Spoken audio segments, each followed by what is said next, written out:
একটা জাতির generational maturity আসতে জেনারেশন লাগে। এখন আমরা যারা আবার খুব কম কথা বলি, আমরা এটা ফিল করতে পারি যে অন্য মিনিটের হিসাবে হয়তো বেশি বলছে, কিন্তু আমার কাছে এটা মনে হয় নাই যে কমিশনের সেই সক্ষমতা নাই এতটুকু যাচ করার যে আসলে কত মিনিট কথা বলছে আর কত গুরুত্বপূর্ণ কথা বলছে, এটার পার্থক্য বোঝার। বিগত সময়ে যেমন করে হাসিনা একচ্ছত্র ক্ষমতার অধিপতি ছিলেন, প্রধানমন্ত্রীর ক্ষমতা যে কত ভয়াবহ হতে পারে সেটা আমরা দেখেছি, এবং সেই অভিজ্ঞতার আলোকেই কিন্তু এখন সমস্ত প্রস্তাবনাগুলো আসছে।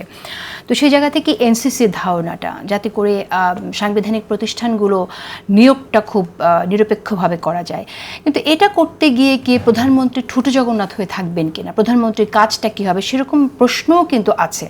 আবার প্রধান বিচারপতিকে এখানে নিয়ে এসে তাকে কি আসলে নিয়োগ সংক্রান্ত এসব কাজে বেশি ব্যস্ত করাটা বিচার বিভাগের জন্য কতটুকু ক্ষতিকর হবে, সেই প্রশ্নগুলো আছে। তো আপনার কি মনে হয় না যে টোটাল বিষয়টা নিয়ে আসলে আরও ডিসকাশন হওয়া দরকার এবং হতাশা না দেখে একটু আশাবাদী রাখা দরকার, সো দ্যাট আমি ব্যক্তিগতভাবে মনে করি যে আপনার এনসিসি যে মহৎ উদ্দেশ্যটা নিয়ে কাজ করছে, এটা করতে গিয়ে রাষ্ট্রের কিছু প্রতিষ্ঠানকে সেফগার্ড করতে গিয়ে রাষ্ট্রের প্রত্যেকটা সাংবিধানিক প্রতিষ্ঠানকে দলীয়করণ করবার একটা বাস্তবতা তৈরি করবার আয়োজন হতে পারে। যেমন ধরেন 90-91 সালে আমরা সিম্পলি চেয়েছিলাম দেশে গণতন্ত্রটা আসুক, একটা ভালো নির্বাচন হোক, আমরা দেশটাকে বাঁচাই। দেশটাকে তখন আপাতত বাঁচিয়েছিলাম, কিন্তু ওইটা বাঁচাতে গিয়ে যেটা হয়েছে, বিচারালয়টাকে আমরা ধ্বংস করে দিয়েছি। এবং জুডিশিয়ারি যখন ধ্বংস হয়ে গেছে, তখন রাষ্ট্রের টোটাল সেফগার্ডের যে ব্যালেন্স, সবাইকে বলা যে আসলে কে খারাপ করছে, কে সংবিধান মেনে চলছে, কে চলছে না, সেটা বলবার মতো আর কেউ রইল না। তো ওই সংকটটা আমি এখানেও দেখতে পাচ্ছি যে গুড ফেইথে করছে, নিয়ত খুবই ভালো যারা প্রস্তাব দিয়েছেন, কিন্তু আমি বোধ করছি যে এটা মোর পলিটিক্যাল কনসেনসাসের ভিত্তিতে করতে পারলে দেশের জন্য ভালো হবে, তাহলে প্রতিষ্ঠান ধ্বংস হবে না। পলিটিক্যাল কনসেনসাস কি দেখেন, ইন্ডিয়াতে এটা একসময় ছিল, মোদি এসে নষ্ট করে দিয়েছে। প্রধান নির্বাচন কমিশনার কে হবে ওখানে, সেখানে কিন্তু আপনার ওরা একটা আইন করেছিল, সংসদের প্রধান নেতা, বিরোধী দলীয় নেতা এবং চিফ জাস্টিস তিনজন মিলে একমত হইতে হবে, মেজরিটি না, একমত হইতে হবে। তো তিনজনে মিলে যদি একমত হয় একটা প্রাতিষ্ঠানিক অ্যাপয়েন্টমেন্টের ব্যাপারে, তখন ধারণা করা হচ্ছে যে ওই প্রতিষ্ঠানের অ্যাপয়েন্টমেন্টটা প্রশ্নবিদ্ধ হবে না, কারণ বিরোধী দলই তো সরকারকে চ্যালেঞ্জ করবে অ্যাট দ্য এন্ড। মোদি এসে যেটা করেছে, এটাকে দুইটা চেঞ্জ করেছে। একটা হচ্ছে অপোজিশন লিডারের বদলে ফেডারেল মিনিস্টারকে যোগ করেছে, একজন ফেডারেল মিনিস্টার এখানে থাকবে, আর হচ্ছে মেজরিটি ডিসাইড করবে, তিনজনের মেজরিটি ঠিক করবে। এবং এটা করে যেটা করেছে, আপনার টোটাল ভারতের ইলেকশন পদ্ধতি, টোটাল প্রসেস কিন্তু ম্যানিপুলেট করে দিয়েছে। মিনিমাম ধরেন এবার যে কংগ্রেসের নেতৃবৃন্দরা বলেছে যে 100 সিটে ভোট ম্যানিপুলেট করেছে কোনো না কোনো প্রসেসে, কিন্তু প্রমাণ করার কোনো স্পেসও আপনার মোদি রাখে না ইলেকশন কমিশনের মধ্য দিয়ে।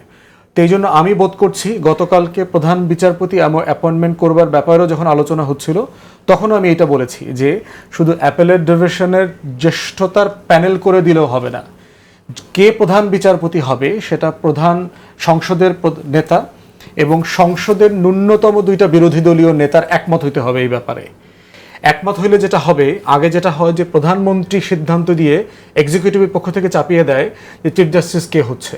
এখন একটা ওয়াইডার কনসালটেশন হইল যে তিনটা দলের নেতা যদি সংসদে একমত হয়, তাহলে আপনি ধরে নিচ্ছেন যে এই বডিটার ক্রেডিবিলিটি প্রশ্নবিদ্ধ হবে না। সেই পরিবর্তনগুলো কি হবে বলে আপনি আশাবাদী? প্রস্তাব করছি। একটা বিষয় হচ্ছে যে একমতের জায়গাটা হচ্ছে আলোচনা চালিয়ে যাওয়া। আপনি কতটুকু আশাবাদী? যেমন আমরা তো অনেক রকম কথা শুনছি, আমরা যদি জামায়াত নেতার কথাও আমরা বলি, তিনি বলেছেন যে আপনি কয়জনের প্রতিনিধিত্ব করেন। তো এরকম একটি অবস্থা যখন হয় তখন, এবং পাশাপাশি অন্যান্য দল থেকে বলা হচ্ছে যে যাদেরকে ডাকছে ভুইফোট দলকে আমন্ত্রণ জানানো হচ্ছে, এ ধরনের অভিযোগও আমরা শুনেছি। তাহলে আসলে কতটুকু আপনি আশাবাদী যে একটা ভালো আলোচনার মধ্য দিয়ে যেটা যথার্থ সিদ্ধান্ত সেই জায়গায় পৌঁছানো যাবে? আমি আশাবাদী এই কারণে, একটা বিষয় হচ্ছে যে আমরা তো কথা বলতেও ভুলে গেছি। 30 জন মিলে যে একটা বিষয়ে যে একমত দ্বিমত করে একটা রুমে সারাদিন কথা বলা যায়, গল্পগুজব করা যায়, হাসি ঠাট্টা করা যায়, এটাই তো আমরা ভুলে গেছি। গত 16 বছর ধরে প্রচুর হাসি ঠাট্টা হয়, প্রচুর ব্রেকে ফাঁকে এটা ভালো, ফোঁকে এটা। মানে খুনটুসি যা হয়, এটা উষ্ণতা। প্রচুর ওয়ার্ম রিলেশনশিপ আছে, অনেক রোমান্টিক কনভারসেশন হয়, কার সাথে কার দেখা হয়েছে না জাতীয় হয়েছে। ঐক্যমত্য কমিশনের রোমান্টিক কনভারসেশন হচ্ছে, ভালো তো। হ্যাঁ হচ্ছে, ওয়ার্ম আপ রিলেশনশিপ আছে। বিষয় হচ্ছে যে গত 16 বছর ধরে আমরা যে কালো কোট পরা পেঙ্গুইনের দেশে ছিলাম, যে গণভবন ঠিক করে দিয়েছে, ওই কালো কোট পরা লোকগুলা ঠিক করে দিয়েছে, শেখ পরিবার ঠিক করে দিয়েছে, কোনটা মত কোনটা সেটা ঠিক করে দিয়েছে, একটা থট পুলিশিং কায়েম করেছিল, যে আমরা চিন্তা করতাম যে আসলে ভয় করা উচিত কিনা, ঠিক হচ্ছে কিনা, ফিস করে মানুষ ঘরের ভিতরে কথা বলতো। এখন যেটা হচ্ছে, তা আমরা কথা বলাটা আবার শুরু করেছি, বোবারা আবার বাকশক্তি ফিরে পেয়েছে। এই কমিশন হচ্ছে তার প্রমাণ। এখন হচ্ছে তাকে একটু কথা বলতে দেন। আপনার বাচ্চা যখন কথা বলতে ভুলে গেছিল, প্রথম দিনই তাকে বক্তা বানিয়ে দিয়েন না, প্রথম দিনই বক্তব্য দেবে না। প্রথম দিন হচ্ছে সে আসলে কথা বলা শুরু করেছে। 10 মাস ধরে বাচ্চারা কথা বলছে, এখন রাজনৈতিক বাচ্চারা। এই বাচ্চাদের কথা বলতে বলতে আলাপ করতে করতে যেটা হবে, আমরাও সবাই পরিপক্ক হব, কনভারসেশনও পরিপক্ক হবে। একটা জাতির জেনারেশনাল ম্যাচুরিটি আসতে জেনারেশন লাগে, জেনারেশনস আফটার জেনারেশনস লাগে এটা করবার জন্য। তো সেখানে আমি খুবই আশাবাদী, আমরা সবাই মন খুলে কথা বলছি, দ্বিমত করছি, এবং এই দ্বিমতের পরেও কারো সম্পর্ক নষ্ট হচ্ছে না। শেষ মুহূর্তে সবাই হাসি ঠাট্টা করে, সবার সাথে হ্যান্ডশেক করে হাসি মুখে বিদায় নিচ্ছে। আচ্ছা, এই যে নিরপেক্ষতার প্রশ্নগুলো যে আসছে, এটাকে আপনি কতটুকু আসলে গুরুত্ব দিচ্ছেন, নাকি এটাও জাস্ট বেশি কথা বলার কারণে? না, আমি মনে করছি যে লার্জলি মানুষ তো নিরপেক্ষ হতে পারে না। মডারেশনের ক্যারেক্টার হচ্ছে যে আপনি কথা বলার সুযোগ দিচ্ছেন কিনা। এখন প্রশ্ন হচ্ছে যে আপনি সুযোগ তো দিচ্ছেন, এখন আপনি যদি হিসাব করেন যে কে কতবার কথা বলেছে, কত মিনিট করে কথা বলেছে, অনেক সময় মনে হয়েছে যে আসলে কথাগুলোর সাবস্টেন্স নাই। এখন আমরা যারা আবার খুব কম কথা বলি, আমরা এটা ফিল করতে পারি যে অন্য মিনিটের হিসাবে হয়তো বেশি বলছে, কিন্তু আমার কাছে এটা মনে হয় নাই যে কমিশনের সেই সক্ষমতা নাই এতটুকু জাজ করার যে আসলে কত মিনিট কথা বলছে আর কত গুরুত্বপূর্ণ কথা বলছে, এটার পার্থক্য বোঝার, যেটা আপনি বলেছেন। এই জন্য কমিশনের যারা চেয়ারম্যানরা এখানে আছেন, হাইলি কম্পিটেন্ট সবাই এই মিনিটের থেকেও গুরুত্বপূর্ণ কথা কারা বলছেন, কারা মতামত তৈরি করছেন, এবং এই মতামতের খণ্ডন কারা আরও স্ট্রং যুক্তি দিয়ে করছেন, এটা বুঝবার ক্যাপাসিটি তাদের আছে।